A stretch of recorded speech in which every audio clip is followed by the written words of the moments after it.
Assalamualaikum warahmatullahi wabarakatuh. Halo semuanya, kembali lagi di Mahir Bisnis Internasional tingkat kuliah. Sebelumnya, perkenalkan nama saya Ayu Cahimani, dan pada kesempatan kali ini saya akan membahas mengenai perusahaan multinasional dan investasi asing langsung. Tapi kali ini saya lebih menekankan pada karakteristik regional perusahaan multinasional, kemudian ada UKM, lalu investasi asing langsung, dan juga yang terakhir yaitu menilai investasi asing langsung dari perspektif negara. Nah, sebelumnya perusahaan multinasional dari setiap daerah pasti memiliki ciri-ciri yang berbeda ya. Lalu bagaimana sih cara membandingkan perusahaan-perusahaan tersebut dan apa saja ciri-ciri perusahaan dari setiap daerah? Jadi, tanpa berlama-lama lagi, yuk kita bahas bersama. Yang pertama, saya akan membahas tentang karakteristik regional perusahaan multinasional.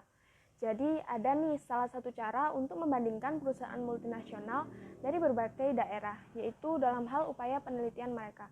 Misalnya, perusahaan multinasional Amerika Utara baru-baru ini diuntungkan di berbagai sektor dari pertumbuhan produktivitas yang cepat yang didorong oleh kemajuan di bidang IT. Di sisi lain, finansialisasi etos yang mendominasi di AS berarti bahwa perusahaan multinasional Amerika juga berada di bawah tekanan yang lebih besar daripada rekan-rekan asing mereka untuk memaksimalkan pengembalian jangka pendek. Nah, hal inilah yang pada akhirnya cenderung menciptakan perilaku perusahaan yang lebih beresiko, sesuatu yang sering diwujudkan dalam kebijakan investasi perusahaan dan strategi inovasi keuangan atau produk. Kemudian di Eropa sendiri, salah satu tren yang paling signifikan yang menjadi ciri perusahaan Eropa pada tahun-tahun sejak jatuhnya komunisme dan kedatangan pasar tunggal Uni Eropa adalah dorongan menuju konsolidasi sektoral yang lebih besar. Banyak perusahaan yang dulunya mendominasi pasar nasional terpaksa mengadopsi strategi lintas benua. Salah satu konsekuensinya adalah peningkatan jumlah merger dan akuisisi lintas batas. Nah, untuk di Asia sendiri, perusahaan multinasional dapat dibagi menjadi dua kategori. Pertama, ada perusahaan yang lebih mapan, yaitu dari Jepang dan Korea, seringkali dengan kekuatan khusus dalam barang-barang konsumsi dan barang modal. Kedua, ada perusahaan multinasional yang lebih muda dari dua raksasa baru, yaitu Cina, yang sekarang menjadi pusat manufaktur terkemuka di dunia, dan India, yang lebih berspesialisasi dalam layanan tetapi juga memiliki kekuatan industri tertentu.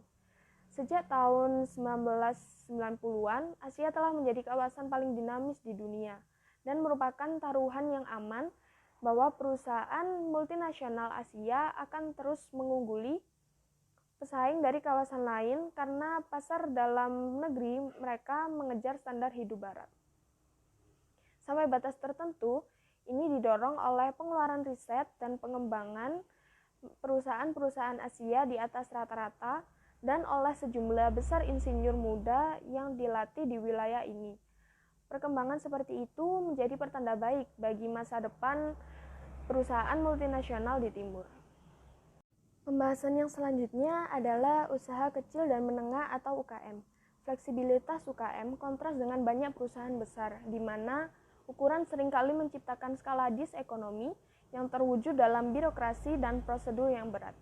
Proses internasionalisasi UKM sering mengikuti jalur yang sangat berbeda dari perusahaan multinasional besar.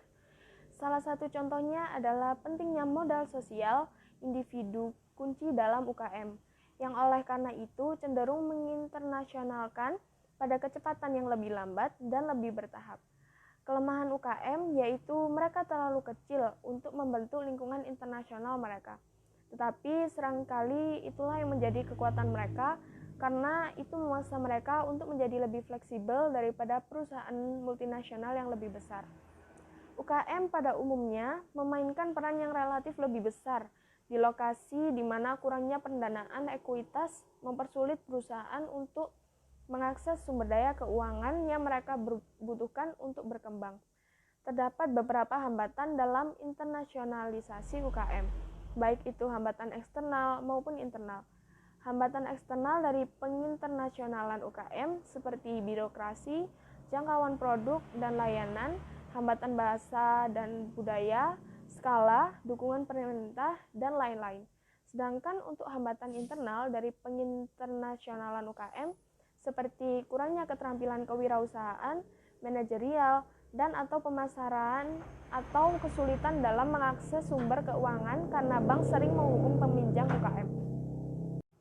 Kemudian pembahasan selanjutnya yaitu mengenai investasi asing langsung. Analisis bisnis internasional biasanya membedakan antara investasi asing langsung horizontal dan vertikal.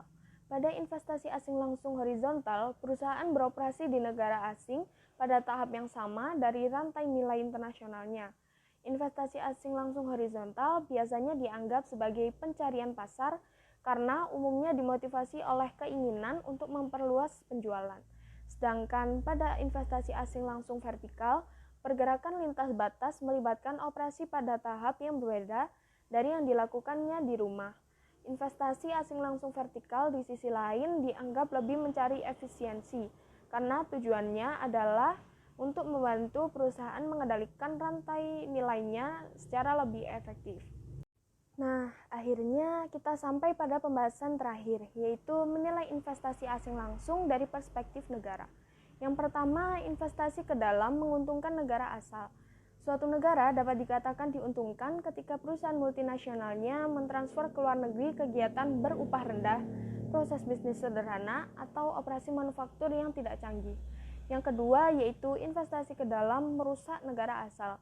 Kritik utama negara asal terhadap investasi asing langsung adalah efek negatifnya terhadap lapangan kerja. Banyak ekonomi OECD telah menderita akibat deindustrialisasi yang meluas karena persaingan dari produsen asing yang bekerja di negara-negara berbiaya rendah. Selanjutnya adalah investasi ke dalam menguntungkan negara tuan rumah. Perusahaan negara tuan rumah bisa mendapatkan keuntungan dari kompetisi tidak berwujud perusahaan multinasional. Tidak hanya dari pengetahuan teknologi, tetapi juga kompetensi manajerial.